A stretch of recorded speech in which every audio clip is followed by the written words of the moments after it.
Oh, hi! Didn't see you there. I'm just in the midst of playing my favorite video game. Oh, gotta kill the bad guys! No, no, no, no, no. Oh, ooh, gotta go and... Oh, you're doing it so good, man! Fuck that shit. That's every gamer ever in a Hollywood movie. Exactly, that's what I'm talking about. Are we recording? Oh yeah, we've been going. Yeah. Oh, sweet. Awesome. That joke didn't just... it was just used for no reason. So, what I want to talk about today is, first off, welcome back to the Dialog Trees podcast. Good to have you back with us. Today, as we discussed, we're going to have a depression sandwich. But before we get to the meat of the sandwich, I want to talk about how video games appear in popular culture. Because literally every movie I've ever seen that features a video game at some point will feature a character doing this and just fucking around with the controller and just like they get really into it, so you know they're moving the controller more. Like 40-year-old virgin has the gaming chair used to play Tony Hawk. You have just scenes where people will have controllers in their hands that won't actually correspond to anything in the real world, and they'll just be mashing buttons and shit. I think it's interesting looking at just the way that Hollywood especially treats video games, and then look at how video games treat Hollywood. If you look at any modern major release, you're gonna find stuff like motion blur, film grain, chromatic aberration, depth of field, all things that, a lot of them at least, are artifacts from film, because that's just the way that a lot of people are used to seeing images on screen. And games are still attempting to capture that because they want their products to look more film-like. You see a game marketed based on having cinematic visuals or a cinematic flair. Hell, I was raving about this today. I'm playing Ghost of Tsushima now. Awesome game thus far. That is a game that is trying very, very hard to capture all these classic samurai movie tropes. Meanwhile, in Hollywood, games are like always a punchline, and I think it's just so interesting seeing, like, you could tell when actors don't know what the fuck they're talking about, and are given like a game to talk about. There's one clip from NCIS, I believe, where I was hoping somebody would bring this up. they have to beat a video game that has the secrets towards a killer's next target, and the video game that they're playing is Prince of Persia: Two Thrones. And Oh my. it's not, they're not playing Not Prince what I of was Persia. thinking. No, it isn't the one you were thinking of.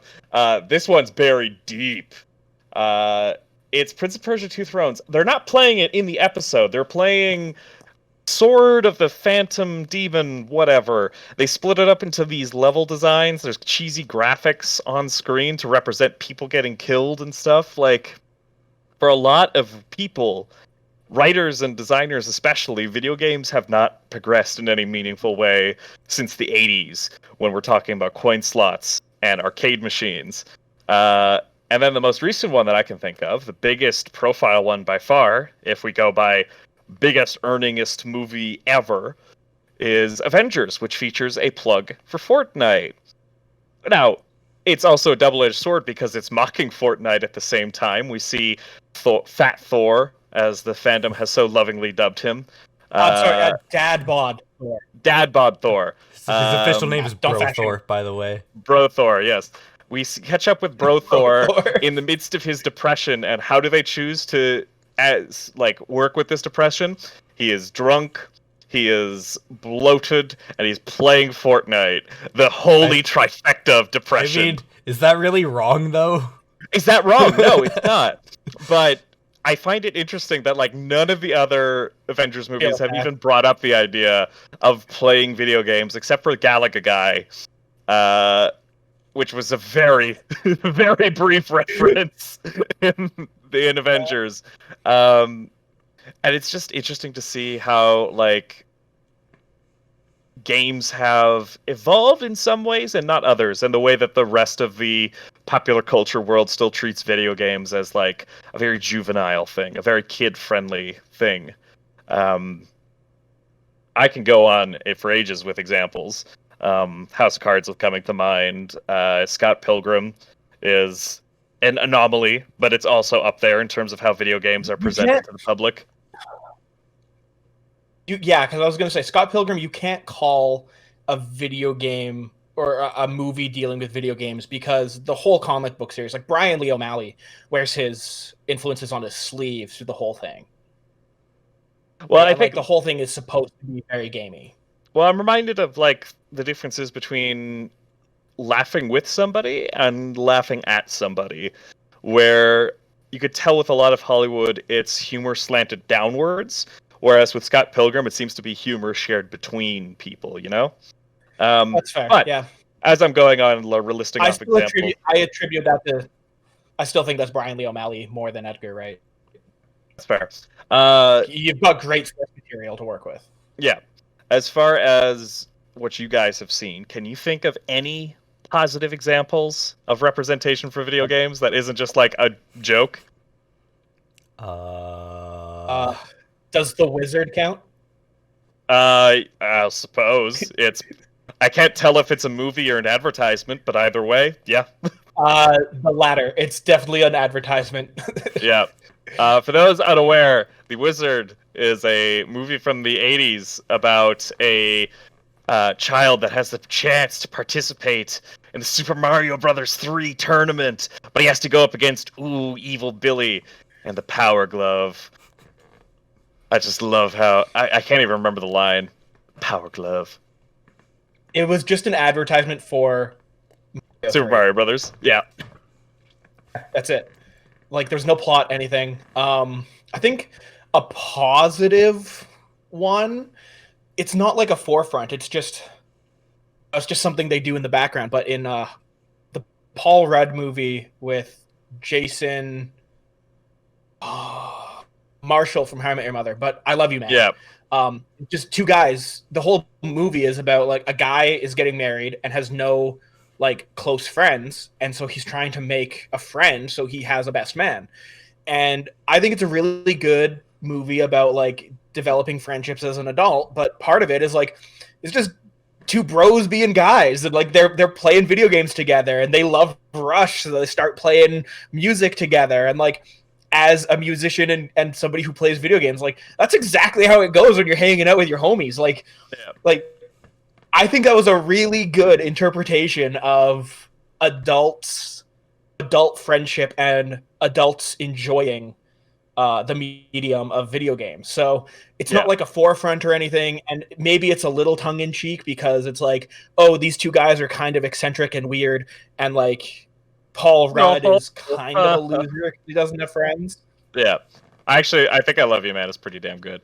I feel like I should go back and clarify. I don't mean like positive representation as like, us gamers have been held down by Hollywood for too long. Fuck that. We don't need Hollywood. Hollywood certainly doesn't need us.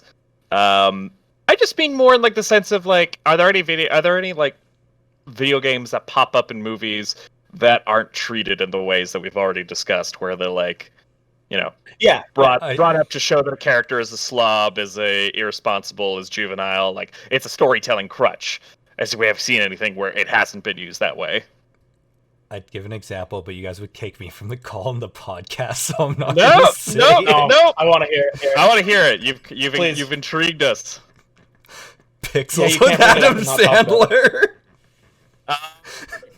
Yeah, sure. It's I a guess movie. Yeah. I guess. I forgot that movie existed.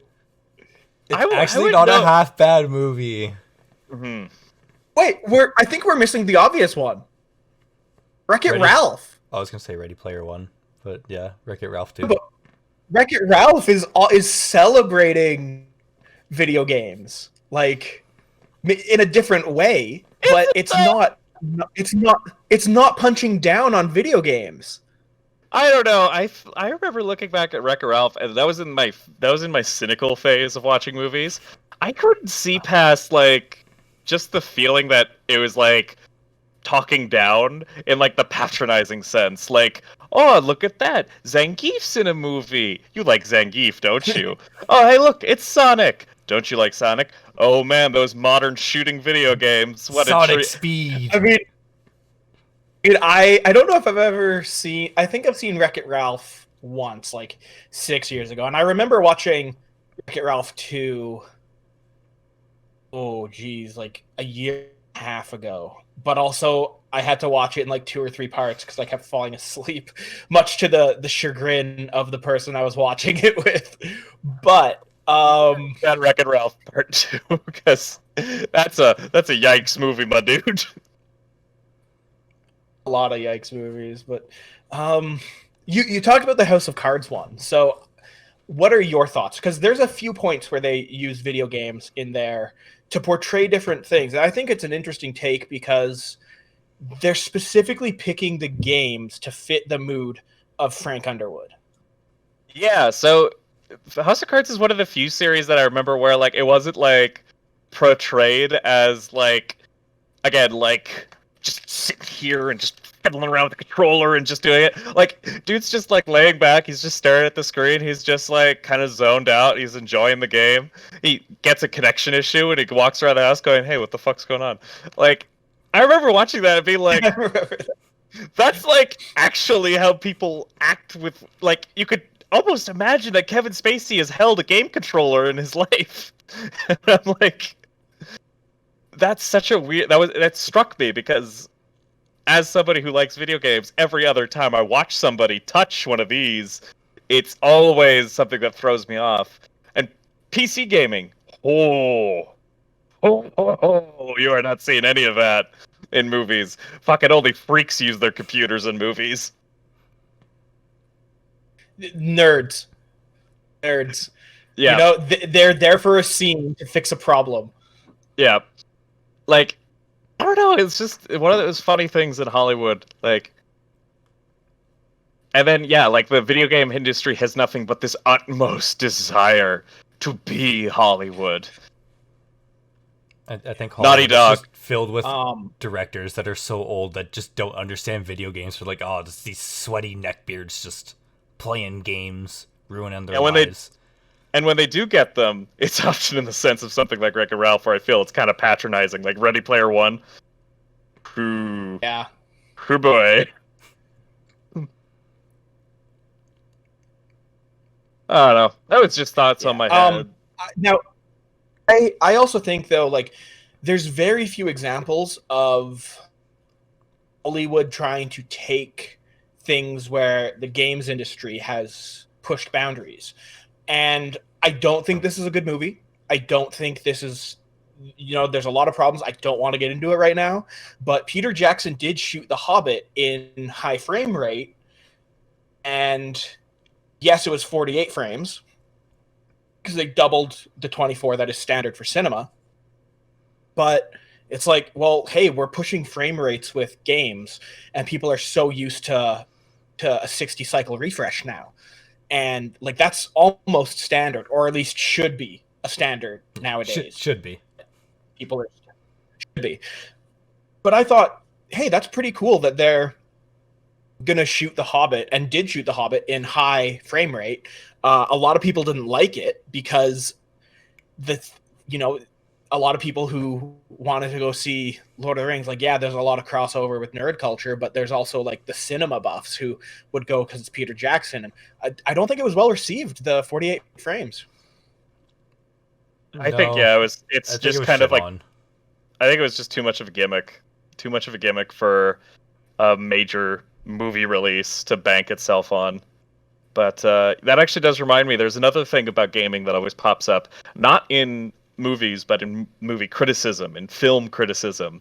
I always hear the phrase, all of a sudden the movie just turns into a video game. And usually that phrase refers to this big CGI action fest where we no longer see real people on screen. It's just like the Avengers smashing robots and like the cameras moving around in unrealistic ways. And it's like, I watch a bunch of film critics on YouTube, and they always say, like, it looks like a video game. It feels like I'm watching somebody play a video game, and I'm bored. And I just thinking, like, fuck it. Gamers are looking at this and they're bored. Yeah, I mean, really, like an insult that you should be using. Whatever. It's, again, it's like such a non-issue. I just thought it was kind of funny, and the more I thought about the topic, the like more expansive it got. Yeah, Bruce, unless you have anything. I'm still trying to think of. Oh, I'm still trying to think of other games in media that just weren't like the classic nerd kind of thing like you started off with. And like with NCIS, I honestly thought you were going to bring up the 2 people 1 keyboard, because I think that's just a whole other issue of people not understanding computers since Hollywood. But I mean, I think that goes to show how misunderstood gaming is. That just tech in general, people don't know. Like we all love to meme around with like, I'm in the mainframe, or I've cracked the code, I'm through the firewall. Like all of that has to do with just this tech illiteracy in old Hollywood. And I think we're seeing some modern change, because like they're the last generation who grew up without like internet. And technically, did we really grow up without internet? Like I remember being like 4 years old on like thomastheTankEngine.com or something, and what a fucking loser. that's it. Like Thomas was legit. Fuck off. You take that back, sir. Yeah, man. Like next thing you know, you're gonna argue that HomestarRunner.com was not a masterpiece of early 2000s humor.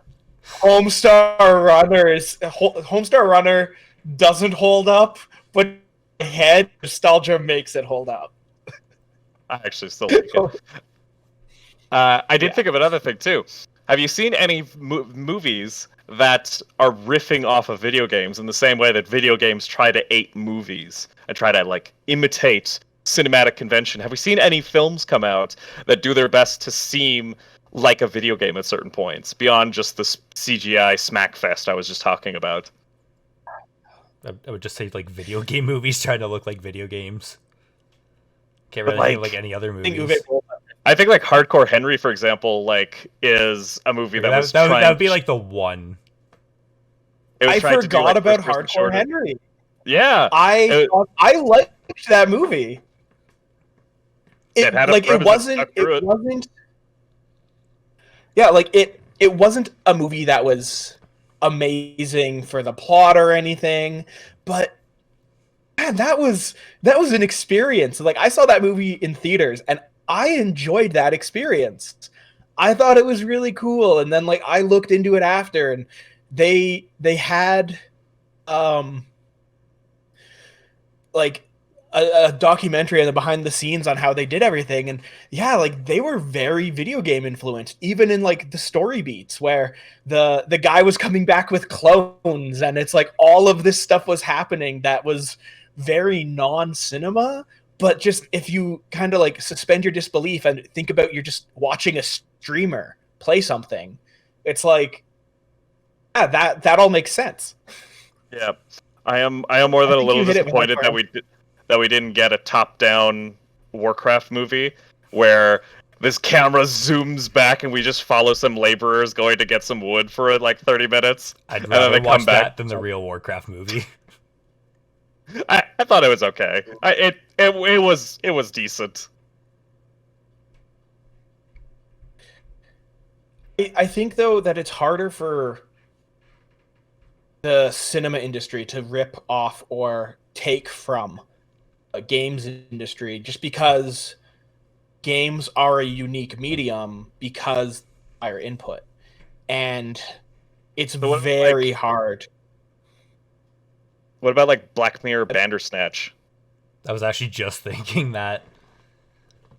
I never saw it. I've only ever seen like 1 episode or 2 episodes of Black Mirror. I'm sorry. So the whole thing with Bandersnatch.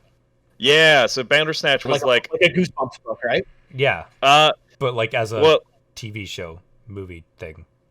Yeah, but it's like you know how like old DVDs had games, and then you use like the arrow pad, and it's like, oh, go this. You can click left, and you'll go this way. Like I'm thinking of, I think Chambers. I forgot about those. Had that, and you could explore. Is it something like that where it's like you input on probably like your PS4 controller or something, and it moves the scene this way instead of this way? And it's more like a Telltale game where you get button prompts to influence what happens in the scene or anything like that. And that specifically was what it reminded me of, not like just like role-playing games in general, like specifically like Telltale style, done as a Netflix original.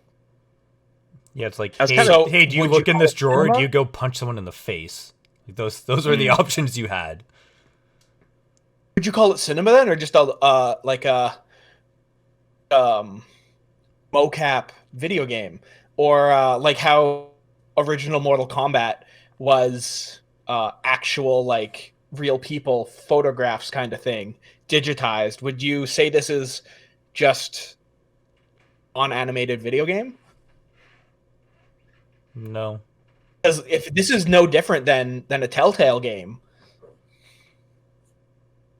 I think I would disagree in the sense of like we get to the larger scope of like how it's made, and like we have a lot more attention paid towards this as a film production versus this as a interactive production. Like once you get to the point where it's like you have key grips and you have camera focus and you have cinematographers, like that's a lot more filmy than gamey. So I'm willing to throw it in the film category. But I get what you're saying. Like it's that point where the lines start to cross that's interesting. So this, you guys just kind of took what I said about I don't think cinema can really get from games because it's interactive. So that's not true, obviously, because Bandersnatch. Do you I think that's that'll the catch only on, way though? they can do it, though. I think that's a good way, but No, it is I don't a think good way. it'll never happen. It'll never happen in a theater because it has to be small, right? Because if not, you're going to get like Twitch plays Pokemon. Excuse me. We all know how that Did you went. see that Futurama episode where they go to the movies and they pick what the guy does and everyone picks he just sits at home and does his taxes? Yes, I have seen that. Yeah, but I to avoid want that to happen. You know what I actually see? It was like instead of going out every month to go to the theater, go check out the newest movie, let's say everyone has a VR headset and like VR games are already aiming for that 2 to 3 hour mark to prevent like motion sickness. And a lot of VR experiences are pretty much trying to just be like smorgasbord action film romps with as much they can throw onto it. What if that becomes the replacement for a film? Like you go and just slap on your headset and you just go live through this movie, and that's the experience now. I think you just described something that Bradbury hated. Sure I did. Bradbury Yeah, I'm sure. is rolling at the thought of several things I just uttered. Oh yeah, absolutely is. Like he warned society about you, but Yeah. I don't see that being a thing that's weird. Like we already talked about everything's coming to on demand and VOD and like at our fingertips. What's the difference between that what you just described, and there's already like Google has done a lot of like faux VR where you have like multiple cameras and you like 360 view and you can move your phone and everything, and like there's porn, and porn kind of sets the trend for where the industry goes historically. So yeah, this is true. We look to porn for innovation. yeah, which is but no, I think you hit the nail on the head or made some good calls on that, because Yeah, as long as the prices are good, I could see that taking off. Oh, like that's idle thoughts as far as that direction. Anyway, take it out of cardboard. hell yes, Nintendo Labo Just make it finally out of comes to the cardboard. rescue. I still don't know how that thing works. Nobody does. It's cardboard. How is it VR? It's All it does, it holds your phone, or it holds the Switch tablet, and the Switch has a gyro sensor in it, and so you have to hold the goggles up to your face, Wait. or figure out Wait a 1 way to second. strap it to your face. Yeah, and that's So, how you're it telling works. me It just uses they're- a gyro sensor. Their version of VR is this. yes, I can already do this. And Nintendo cutting edge design. yeah, there's plastic lenses that you put in the, I guess, mask, and when you set your Switch to VR mode, it changes the screen from a rectangle down to just the two circles where your view is, and then gives you the parallax to make the picture. But I don't know. Why is this $60? I could spend like $5 on fucking duct tape and just duct tape my fucking Switch to my hat. But dare you? But Miyamoto himself kissed every piece of cardboard and put them in the box. When you open that up, you're getting that fresh Reggie scent. He takes the X-Acto knife himself, cuts out every fucking piece. Hell yeah. Are you kidding me? Don't disrespect a good man's work, alright? Enjoy your Labo. Damn. Eat your Labo. This is what Nintendo is serving you today. Fucking be grateful for it. You know what? We're talking about Nintendo, and this is getting me angry, because hashtag free melee. So, you know what, Aaron? Positive Bruce is gone. Can you please start talking about your segment, because I'm about you're mad now. You're like you're Hulk angry now. He's getting started. We got him started. It's gonna happen. It's gonna happen. Well, I wanted to talk about how shitty Twitch has been lately. With them, in what sense? Because there's many. I know there's many ways to talk about it. Let's start with them and their new guidelines and banning certain words. Oh, for context, Eric. Oh, which words? Before we started talking, Bruce introduced me to the topic because I had no idea what you were talking about today, and we just spent like a good 5 minutes just trying to figure out what was actually banned and what wasn't. This is ridiculous, folks. I'm very excited. Yeah, so Twitch changed their guidelines recently to help combat sexual harassment and that kind of stuff that happens on Twitch, because everyone is toxic. Great idea. That's a fucking-tastic idea. No, actually, no sarcasm there. I'm being serious. But they released a list of words that you can't say anymore, and only 3 words. Only 3 words, and those words were. Was it only the 3, or was it just this was a tweet that got published and it only mentioned those 3? They do stuff called Creator Camp, I think it's called, where they stream it or discuss it in a live video, and I'm pretty sure people pulled it out of there. Yeah, so their 3 words were simp, incel, and virgin. 3 very, very toxic words. It's more toxic than slut, more toxic than whore. You can't call someone a simp. How dare you? I'd also like to point out that stereotypically, or how they're typically used, those words are directed at men.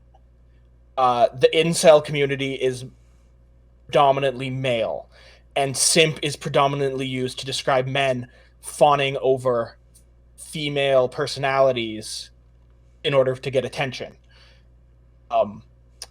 Those words that are used to mock or hurt males, but they've never, like you said, done anything with the term slut or whore, which are typically thrown at women. Or any words that are used against the LGBTQ community. They don't give a fuck about that. Just how dare you call these people that spend thousands of dollars on streamers simps or virgins or incels? How fucking dare you? Okay, so all of these slang words that have been around for ages, pre-internet, and are used usually against communities that face a lot of discrimination in all platforms, those are fine. But incel, simp, and virgin are... I still wouldn't say those are fine. I'm sure those are still against their hate speech. How often are they pulled down, though? That's not often. Yeah. See that? Yeah, that's the problem. You release a list of words saying, "Hey, don't say this," but you can't throw on these other ones. You can't put slut on there. You can't put whore. Fuck, they're fine. I could. Bruce can hop in my stream and say, "Aaron, go fucking kill yourself." Oh, whatever. He's that's okay. He didn't call you a simp, so who cares? I'm a simp for people killing themselves. Only half of that's problematic according to Twitch, and not the half that it should be.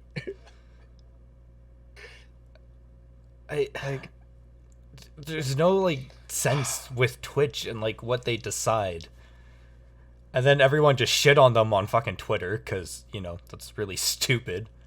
The funniest thing is the meme where someone's like, they gave, instead of, you know, using simp, use tier 3 sub. Instead of virgin, say sexant.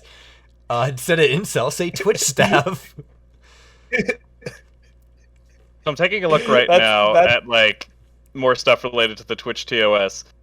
And some of it, like, seems to me, like, quite reasonable.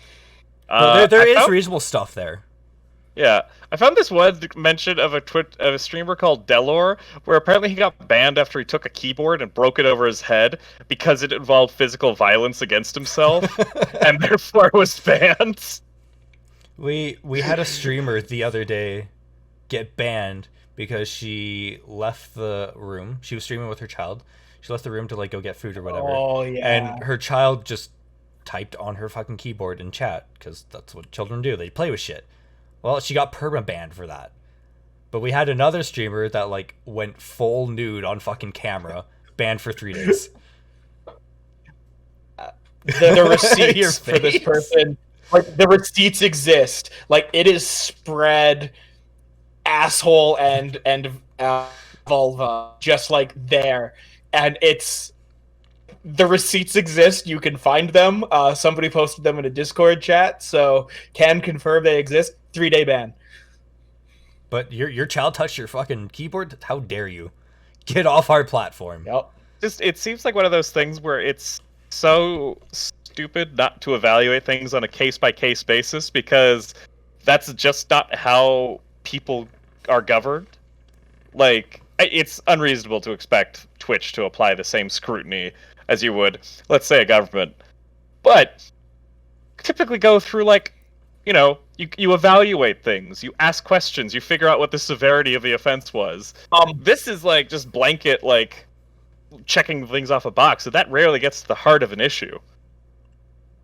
So you just said, like, Twitch shouldn't be held to the same standard as a government. But Twitch is owned by Amazon. Yeah. And Amazon is owned by the richest man in the world. Which is essentially a small government. Who has more money than many governments. And there was a story that came out. It's not true. It was just like a clickbait headline that said, is Jeff Bezos going to buy the island nation of Cyprus so that Amazon can turn it into their national HQ? And people had to actually say, like, he could do it, but he won't. So should Twitch not be held to the same standard of the mega corporation that they are, because they are a branch of Amazon? And you can't say they're Amazon's distancing, because everything they do is now trying to get more and more Amazon to Twitch. It's like your subs, and if you do it's now Prime Video and Prime Gaming and all this. Like, they're not trying to distance more, they're trying to bring it in. I wouldn't be surprised if Twitch had a name change at some point to involve Prime. And Rich. I think I think that they should be held to the standard, because they have the money. And if they don't want to do it, like, okay, well, Twitch, reportedly, Twitch doesn't make Amazon any money. It's a net loss. But as Aaron said to me before, like, Amazon always works with net losses until they can build it up enough. So the onus is on Amazon and Twitch to actually look at things, especially even if you want to say that they're not, like, whatever, they're too big, like, why would you? Then at least give the top streamers on the platform, you know, the people who have like 1,000 concurrent viewers, which seems low, but like over 90% of Twitch has less than 10 concurrent viewers. Yeah, like, or something like that. Like 1% give people with 1,000 like 10 viewers or more. Yeah, give people with 1,000 a different like standard, which a lot of people will bitch about. But at least, like, those are the high profile ones that, if you're gonna do any, at least do those. Well, see, that's been my problem Like, with Twitch, is like they have different standards for all their partners. like two big examples. First one, Ninja, he said the N-word on stream once. And it's like, it's okay. He was singing a song, so it's understandable. Like, well, you still shouldn't say that. And the other one is any person of color will tell you that you do not get a pass because you're singing a song. Yes. Yep. Um, An interview just like last night that was Samuel L. Jackson talking with somebody about Django Unchained, and they're like, this movie has caused a lot of controversy for saying the N-word, and he's like, no, nothing, nowhere, Nutcracker, and he's like, no, the other N-word. What other N-word? No, you know the one. Say it. I can't say it. I'm interviewing you. We're not gonna have this. We're not talking about the question if you can't say it. And it was just this brilliant moment of like Samuel L. Jackson being like, "Go ahead, I want you to say it." And the interviewer was like, "Nah." And I Samuel Jackson, I'm not falling for that one. All right, we're not gonna talk about this question then. And I agree. Like, beautiful. Like, you just gotta not say it. It's nope, can't do it. The other big partner one controversy that happened was Alinity, who, with two separate occasions, one, she literally chucked her cat over her fucking head, and another one was spitting vodka in her cat's mouth.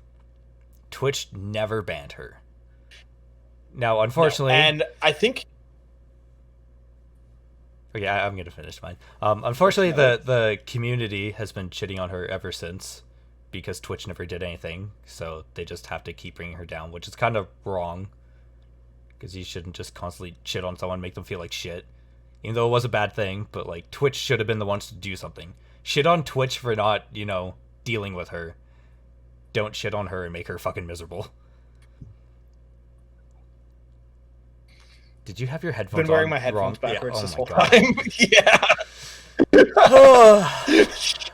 Anyway, the thing with Alinity too is some people who saw the clips went to the Humane Society about it, and like the Humane Society did an investigation, and I don't remember the outcome of it. Unfortunately, I should if I'm bringing it up, but I know that, be it vigilante justice or anything, like, I don't agree with the vigilante justice part. I can understand why people were worried for the animal, because... Well, I can understand the Humane Society part, but, like, hopping into her Twitter and Twitch chat, like, calling her a horrible human being, like, that's kind of wrong. And that's the stuff that Twitch should be dealing with, but they're like, nah, it's fine. I'm a fan of the... Like, Twitch will never do it because it'll hurt their bottom line, but you said that there's a discrepancy in how the streamers are treated correlating to their size. I agree, there should be, but you should be harder on your big streamers. You have to go do an example. If Ninja says something problematic, or PewDiePie, you lock them down. And this is where people will see, oh, I can't get away with this. Whereas when the big people do it, the small streamers are like, well, fuck, like, what does it matter? They can do it. The big people are doing it. Exactly. Whereas the people who are going to make it into clips and having discussion around them, it should be like, yeah, that ban was deserved. They broke TOS, or they did something shitty, or they, like, whatever.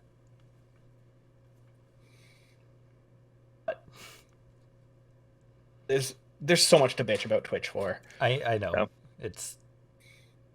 Twitch Honestly, is a very complex thing. I feel like very much an outsider because I've never involved myself with Twitch streaming. I've never even taken a look at what it would take to become a Twitch streamer. I've only ever been a fan of some people that occasionally go on Twitch, and I don't even watch them on Twitch. I watch their YouTube compilations or something like that.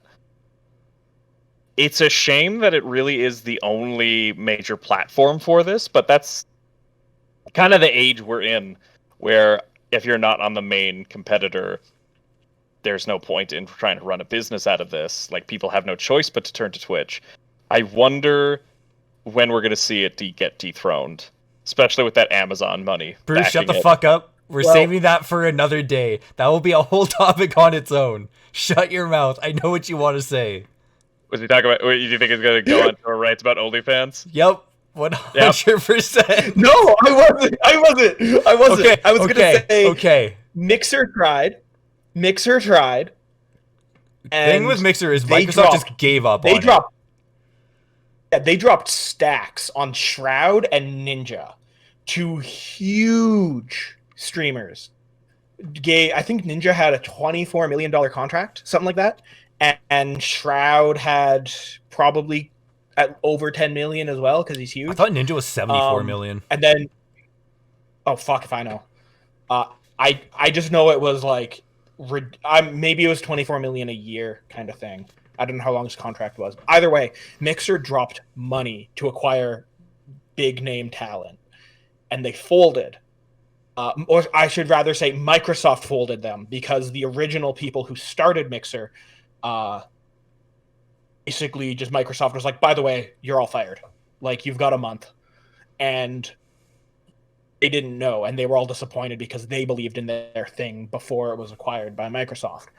Then there's Facebook Gaming, which Facebook Is a joke. I think that's a topic for another time, but just to dabble in it, it's like Facebook I think sees that nobody's on Facebook anymore, and they're lucky they bought Instagram years ago because that's the new platform.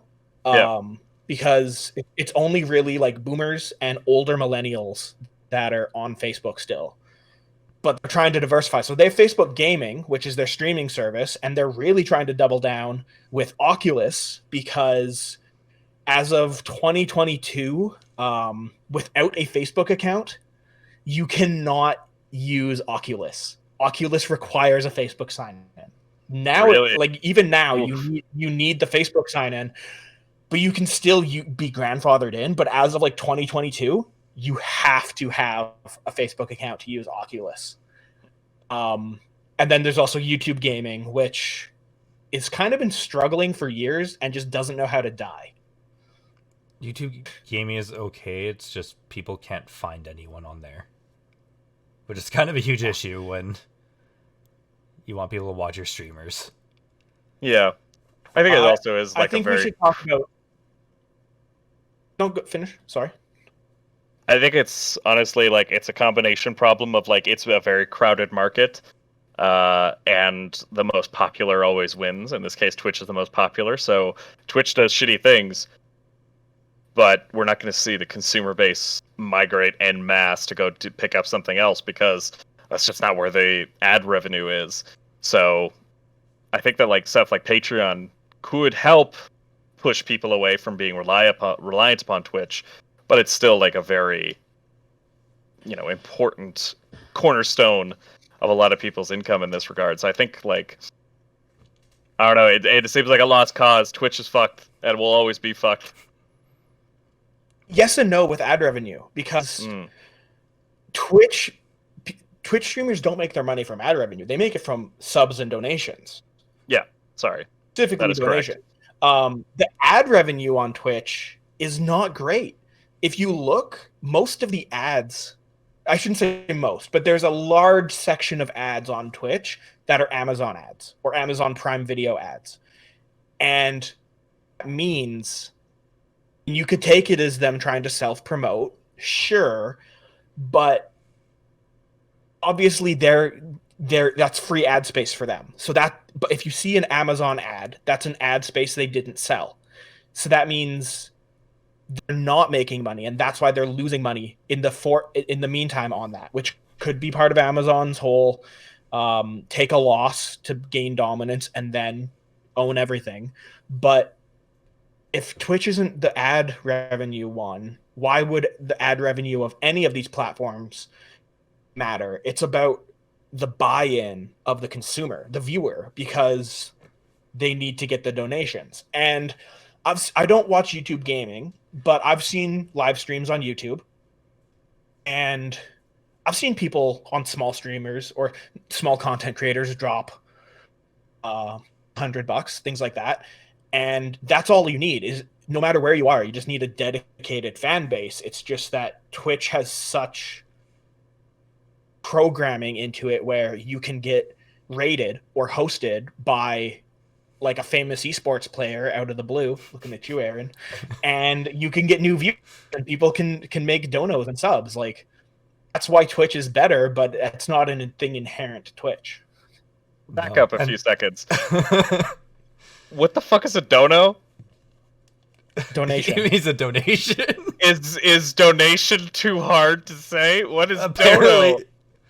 Is this a Twitch thing or is it a Bruce No, thing? this is a Bruce thing. This is a Bruce thing, okay. I know what I've you heard meant. it might be a Bruce thing. I've heard it on Twitch, though. Sometimes, Bruce, you just lead in with slang that I've never heard in my life. And I'm someone who doesn't, like, I'm not completely isolated from the popular world. I'm like, did he make this up or is this some other Oh no, am I too old and I don't know what this means? And that the fact that it's Bruce that would alert me to that is fucking scary. Because Bruce is an old man in a 26-year-old body. In the description of all of our videos on YouTube, where I have everybody's socials, excluding Braden's, because he never gave them to me. For me, I just said I'm too boomer for social media. Yeah, I saw that. Oh god. Like I get it. Like, I'm a little out of touch with the kids, but I mean, Sometimes here's an aside. Yep.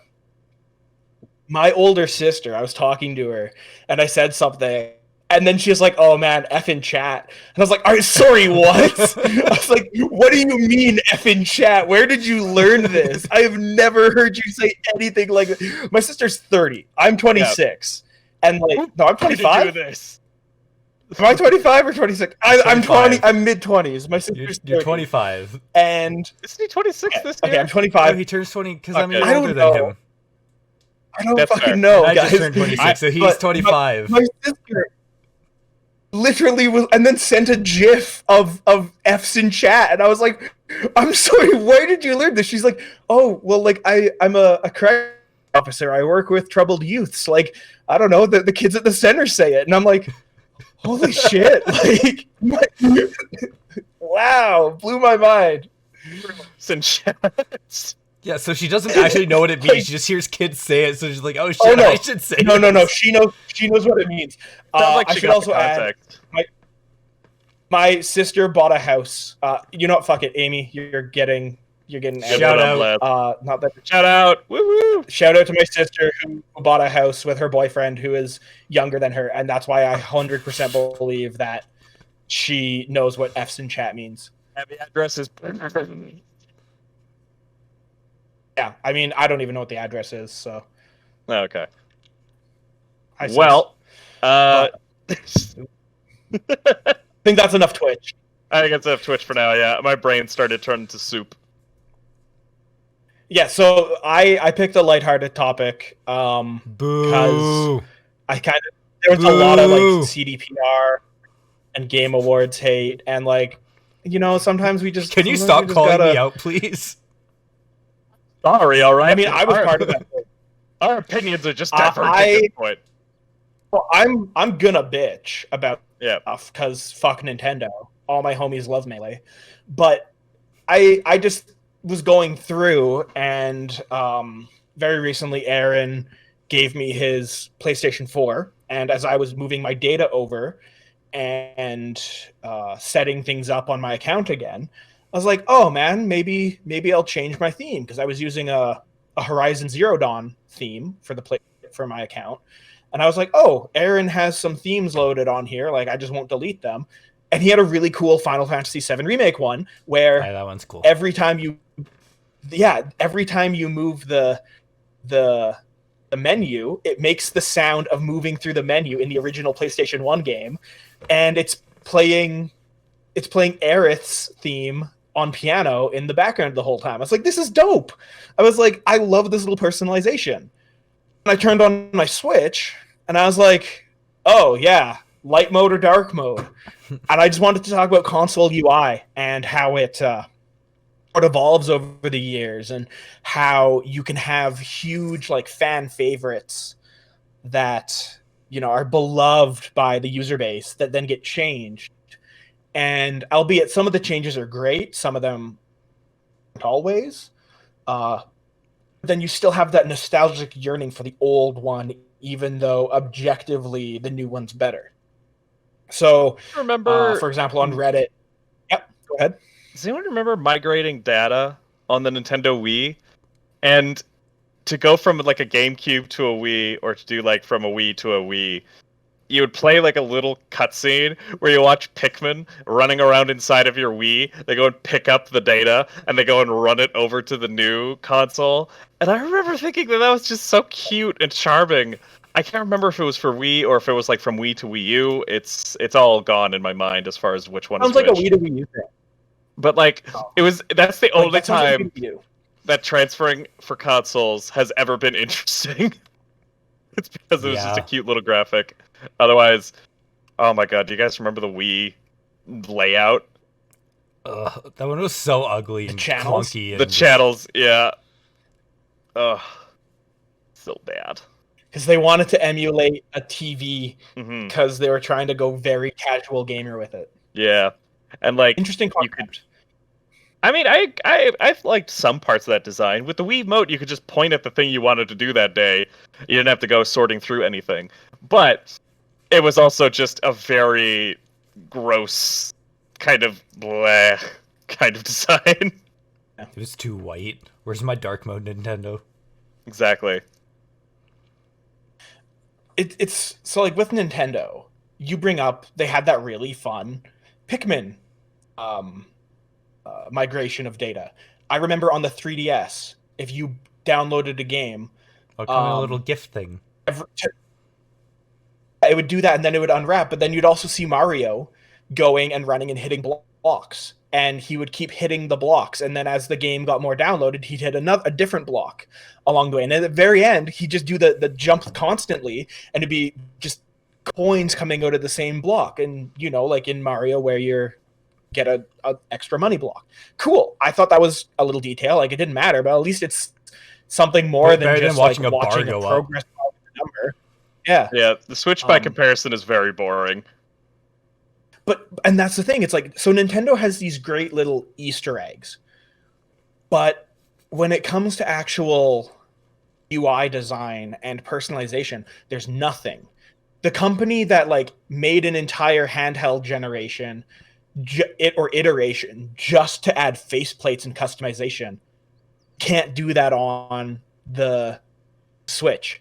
People want themes. I would love a theme on Switch where it gave me like a little background and changed some of the sound effects and things like that, a la PlayStation, but they'll never do it. Have all those little nuances, but they're missing the big picture. Whereas like Sony and Microsoft have the opposite. Well, see, Sony kind of like ditched that thing with the PS5, unfortunately. There's no themes anymore. I'm wondering if that's because it's a new thing. No, so now each game like has their own like unique screen. So like it's set up like the same way as PS4. Like you have your like games going across. So like as you scroll to each game, your screen will change and it'll play music from that game. But you don't have like a general like the Final Fantasy one where like you're constantly moving, it's making that noise and playing the music. It's still cool, but like I kind of miss the like super unique one. That kind of reminds me of PS3. Yep. Oh no. No, I'm cutting you off completely, man. Go ahead. Okay. I was just gonna say like that. What you described, Aaron, reminds me a little bit of PS3 because when you hovered over the disc icon or the download icon for that game, it had like a 2-second pause, and then a splash screen for that game would come up, and the music of that game would start playing. See, yeah, you could at least still have themes on the PS3 though. But I'm wondering if the PS5 will maybe reintroduce themes down the line. Like it's only been out for 2 months. Maybe. I don't know. I think the real question is most iconic console opening. What do you mean opening? So like You turn on a GameCube, you get the. Oh, yeah. Or you turn on the PS2 and it gets a blow when you watch the little lights circling about and such. Xbox had like the UI where it was like pulsing green. I was like Xbox, and you could go and change around like the memory, and it would like you see this green fluid in a vat. That was the stupidest one. Yeah. That's because Xbox didn't know what it wanted to be yet. No, I'd say PS1, GameCube, or PS5. I actually really like the PS5's one right now. I got a chance to see it. I like it. Like shows like a bunch of different PS3 games from like Sony history. Oh, very cool. Yeah. Cool. Also, Bruce, you made it sound like Xbox has ever known what it was trying to do. Now they do. It's just be a computer. Yeah, that's fair. Actually, I think the best console openings for the KFC console. That actually, do you mean the It's opening of actually the a lid? thing. Do you mean the opening of the lid to grab your chicken? Yeah. Or the KF console's real? It is 100% real, and I honestly want to buy it. oh god, It's as real as Mr. Krabs overdoses from ketamine. I gotta check this out. I'm not looking forward to it though. With iconic console openings, for the ones that stood the test of time, like GameCube is probably number one. Yeah. Is it because of the GameCube itself, or is it because of the memes? Well, I have to say, like, the memes are a show that it stood the test of time. Yeah, that people can look at it and be like, around. That's fair. Because the GameCube had built-in meme potential. You had the regular opening, you had the squeaky shoe opening, you had the Japanese style opening. All of these different ones, depending on how many controllers you had plugged in and were holding different button combos with. So, like, everybody remembers that. And, like, let's be real, we all love the memes. I fucking love the one where it's going around, and at the end it makes the shape of the continent of Africa, and when the cube drops, it starts playing like 8-bit Africa by Toto, and it's like, that's fucking great. Like, the meme potential. But then second, I think the runner-up is Sony with the sound of the PlayStation logo. In what iteration? Like, I'm assuming PS1. Like I was gonna say the PS1. I can't. Yeah, I can't make the like noise. I don't quite mean like the loading in sound, because that always changes.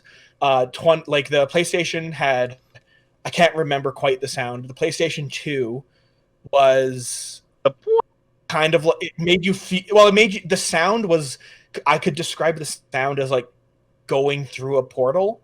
PlayStation 3 had the orchestra tuning, and fuck, I don't know what 4 has, but the sound of the logo, or right there, itself, could I tell you? The PS, like that you see that logo and it has a sound. Oh, like you can hear this picture. Yes, and I think that's the power that Sony had with that, because it's so ubiquitous now. I can hear the GameCube picture too, though. Yeah, well, that's the thing. GameCube is S+ tier. That's fair. Man, but what's the Xbox 360 sound? Did it have a sound? I haven't played an Xbox since the original, so I have no fucking idea. All I remember is it was two swirls on a white background. Yeah. It's 2 swirls. Never and had it. Then it made like the like whistling sound when you the blade between it. Yeah, totally. Well, that's another reason I wanted to talk about this. That was the original iteration of the Xbox 360, and then there was the second iteration, which messed around with the blades. I saw on Reddit that somebody bought a factory-sealed Xbox 360, and when they booted it up, it still had the blades interface. And I was like, oh, UI for consoles, I should talk about this. Yeah. Another thing, though, that Braden and I were discussing pre-show, just the iconic sounds of a console. and being able to change them, like how I mentioned how now on my PS4, when I switch between the menu, it makes the menu sounds from Final Fantasy VII, which I love, because like I grew up with the old PS1, PS2 Final Fantasies. Like doing that on 7 and 9 were part of my childhood. Like what is the sound of doing something challenging that the game recognizes you for in a game? Xbox 360 achievement sound. Yep. I don't know what that sounds like. It was this like just like beep little sound, and then you'd see the text flash at the bottom of the screen. Achievements have never been more presentational. Now on Steam, it's like it's embarrassed. It's like at the little corner of the screen, like, oh hi, you got an achievement, bye, and then they disappear. Which overall is a superior experience, but man, as a kid, getting achievements was awesome. Yeah, the 360 achievement sound. Yeah, I mean, like the PlayStation trophy sound. Like as soon as you hear that, you kind of perk up a bit. You're like, "Oh, what'd I do?" Ooh, but to me, Don't mind if I do. To me, I've never owned an Xbox, but the 360 achievement sound, or achievement unlocked sound, is the quintessential achievement sound. Point. It's not an achievement sound, but as far as aesthetically pleasing sounds, I know you're just knocking the Switch, but man, that sound of like the clicking on the Switch when you like interface with the menu, or like just messing around with the buttons. Yeah, that is ASMR shit to me. That is just it's so pleasing. So you bring up Switch, and this is another thing Nintendo does, where they do the little things, but they fuck off with the big ones. With the Switch, depending what button you unlock the home screen with, it has a different sound. You can do just the click, click, click if you use like A, but if you use the shoulder buttons, they're like clown horns. There's different sounds built into the system to unlock it. Yeah, if try it out next time. Like it's like a clown horn, and so they have all this cool shit goes above and beyond.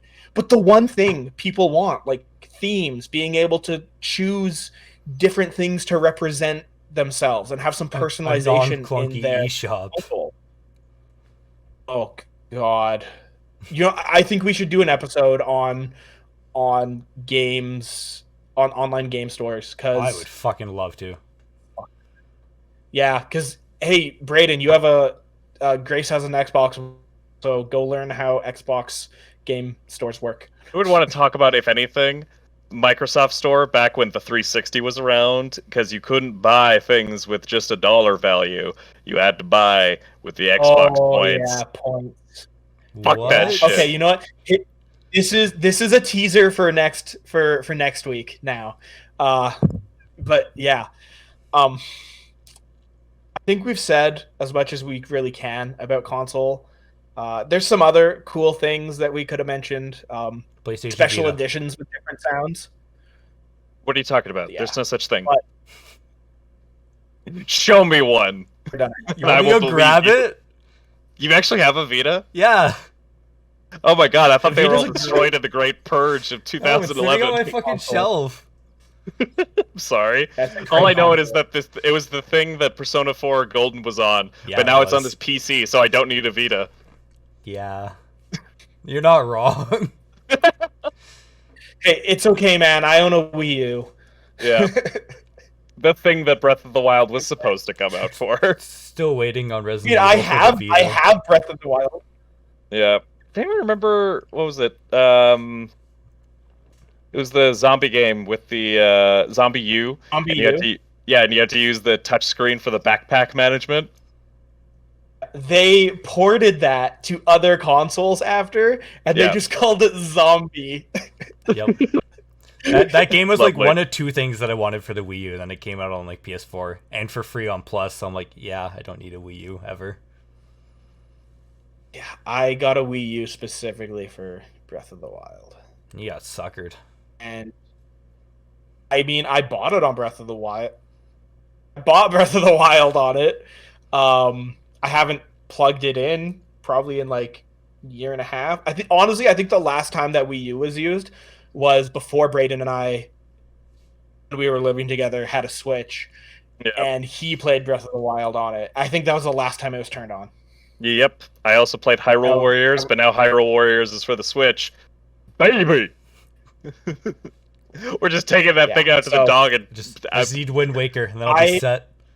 We're just taking the shed out behind the dog and shooting it. All I'm waiting for. Fuck Twilight Princess. Is just give me a Wii U or give me like the Wii U games ported to Switch. Give me a collection that has Twilight Princess remaster and Wind Waker remaster, and then throw in. Right. Why is the Wind Waker remaster on Switch? What the fuck? Right? You think that would be easy money? Oh well. Nintendo and money. Nintendo making sense. You know what? Maybe if we were game designers pitching a game to Nintendo, they'd have better PR. So I think that we have to do some shitty game jam.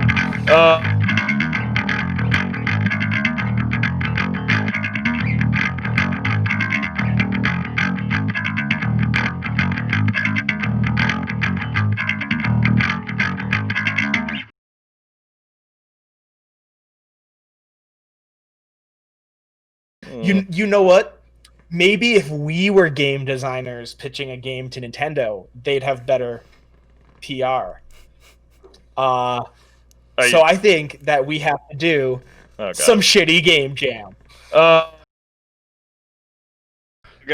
okay, let's do it. Woo! All right, so just to go over, shitty game jam is where two of us will go head to head, picking each either a genre or a topic or gameplay style, basically setting some restraints that both competitors will have to follow.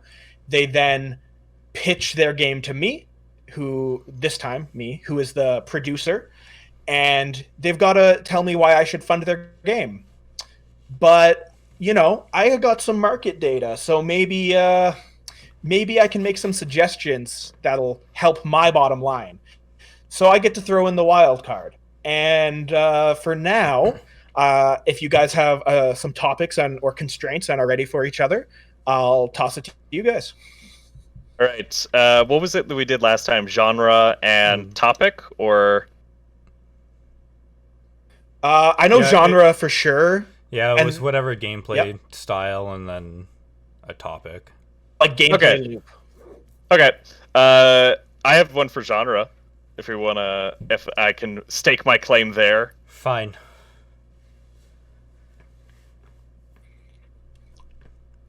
Let's hear it. 3, 2, 1. Shitty game jam. Deck building roguelike. Fucking God. You know what? That's 2, but I'll allow it. Come on, man. That is 2. I just want Slay the Spire, but something else. But I'll allow it. So you have to live with this. What's your constraint, Aaron? I don't think he was ready. I think we. I wasn't ready. Yeah, no, we were.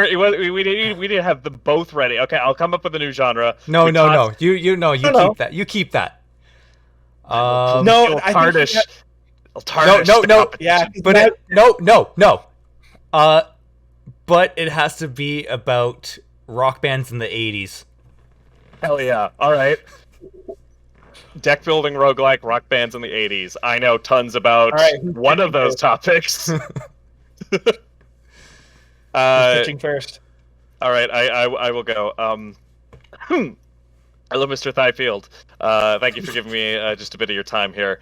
I am Braden O'Boyle. I represent Don't Give a Shit Studios. I have a game proposal for you. It is a action-adventure, fully animated 3D romp set with everybody's favorite gameplay genre in the world, trading cards. You play as a up-and-coming... Oh, good. It's Gwent. Yes. Very similar to Gwent. Okay. It is a combining elements from the roguelike genre. So Hades, you play as a 5-piece band outfit that makes their way through the sunny streets of Detroit, 1980s America, and pick up new gigs that award you new cards as you go through. Sometimes those cards can help, such as a new frontman for the band. Sometimes they're disastrous, like your drummer gets syphilis. And you have to combat these in your grand run across America to finally end at the Radio City Music Hall in New York, which is where the final boss will take place. Play as over 3 exciting characters. Hair metal. Not hair metal. It's just Queen. Okay, so wait, I now have a question. Yeah. Is it like, what's the music? Are you using established bands or original scores? We have a exciting original score. It is done by Terry. He lives in my basement, and he is a virtuoso musician, and he will be composing the entire track for free because he has no choice.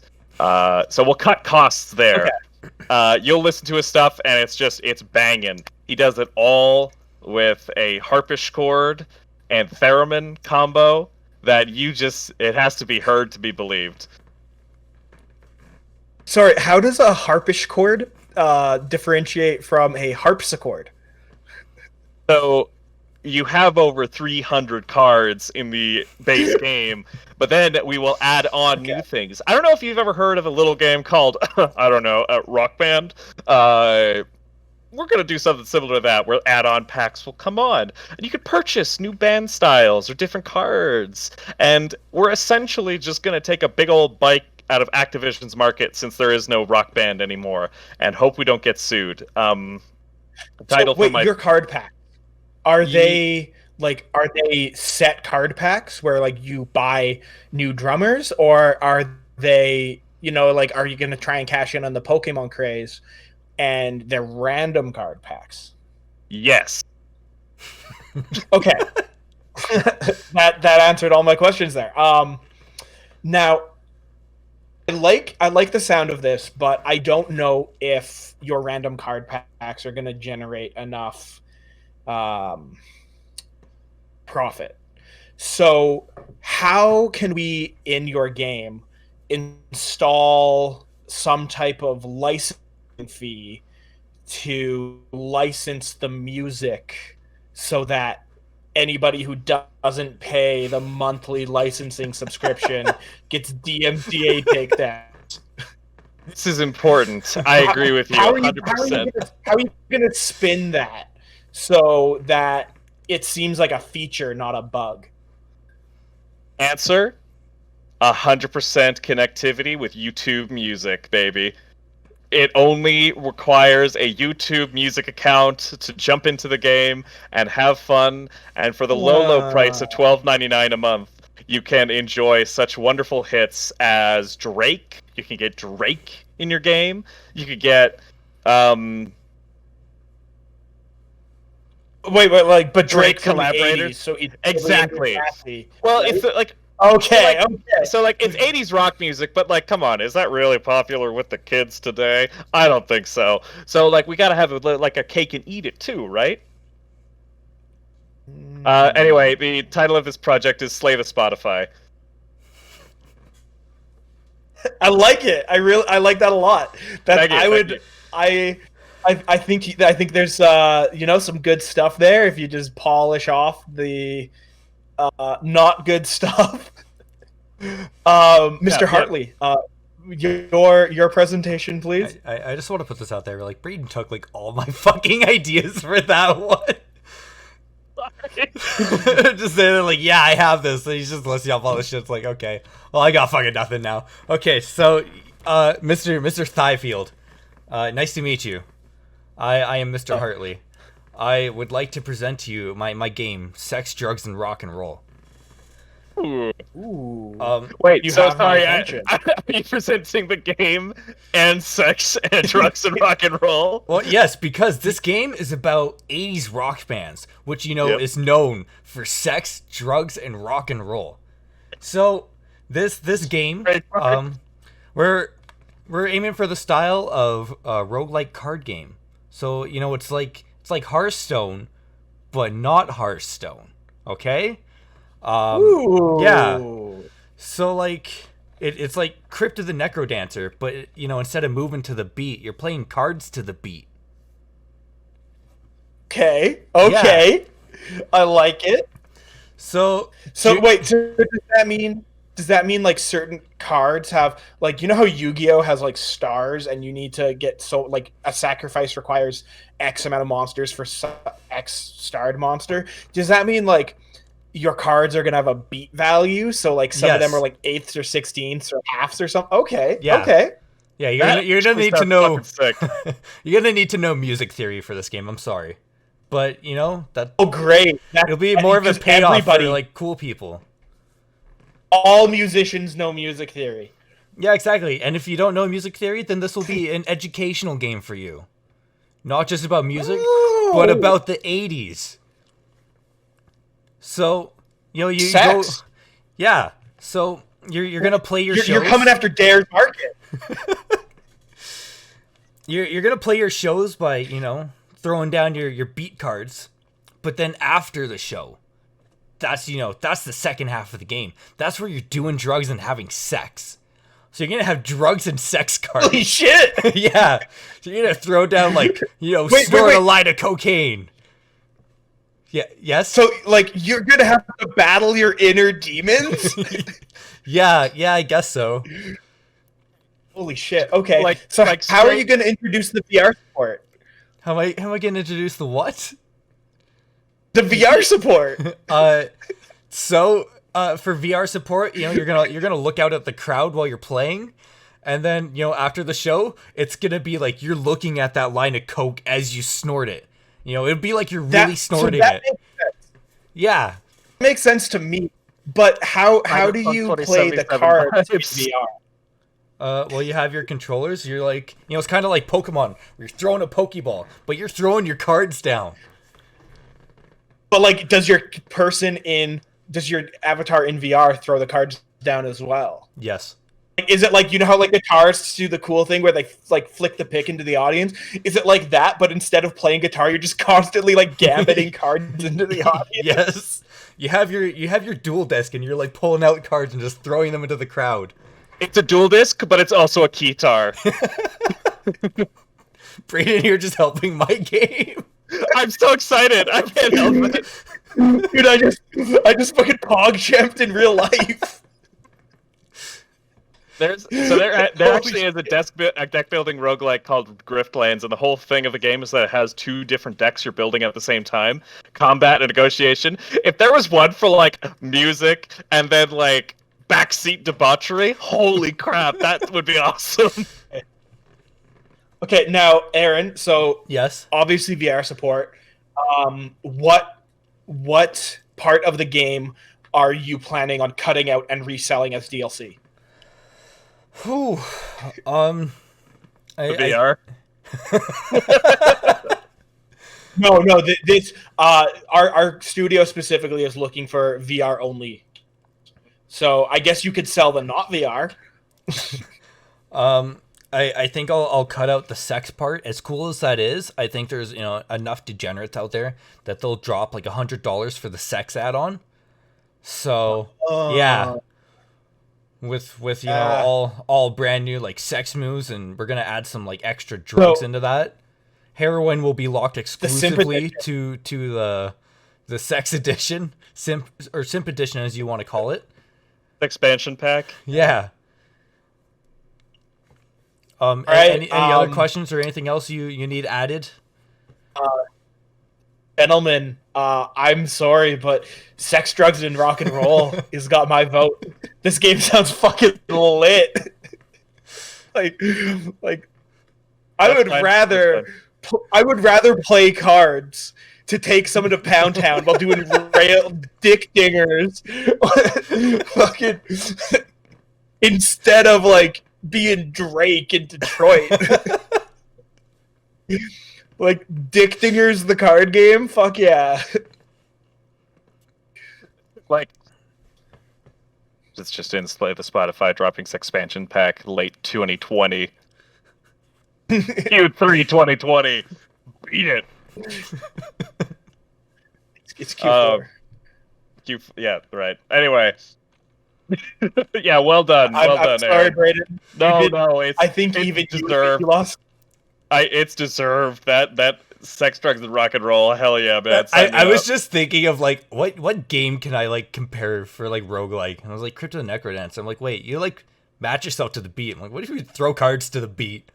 And actually, that would be a cool idea. Yeah. If like at the start of a round you play a card and it's like, you know, like 9/16 of a signature, so like it only happens at a certain point in the turn. So like you lay down all your cards, and then as the beat starts, you go through like a 16 section, and it just like plays all the cards as like, oh my god, so cool.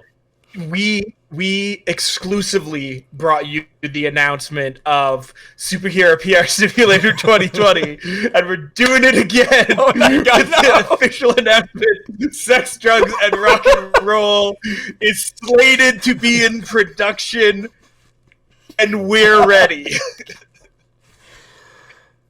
Studio that brought you the announcement for Superhero PR Simulator. They also bring the announcement. We need to stop coming up with game ideas and these things, because Bruce is just like, hey, let's do it. And then there's me that's like, you know what, fuck it, yeah, let's fucking do it. Versus your bad influence. If somebody would like to donate so we have some money to actually get our projects off the ground, because that's kind of what's holding us back for a lot of stuff. It's hard to work for free, but that would be cool. Donate below. Link in the description. There's no link in the description. All right. Thank you, everybody, for tuning in. This is our really. I guess no. This is not going to go live like a week after everything. It'll be for like 2 weeks. Yeah. Yeah. No. What up, 2021? Yeah, you guys will like be watching episode 4. This is officially our last recording session for 2020. So yeah, last recording, but this won't be released till like halfway through fucking January. Yep. So it's fine. It's fine. Hit that like and subscribe button. Leave a comment. Hit that bell. I've been responding to people whenever you comment, so do it. Tell us what topics you like, what we can do better and change. Say that I look like the love child of Bruce and Braden. That's very true. Braden and my friend said Aaron looks like our love child, and I see it. And obviously, like he's got my eyes and my hairline probably, but he really takes after his father. That's you, Braden. All right, bye.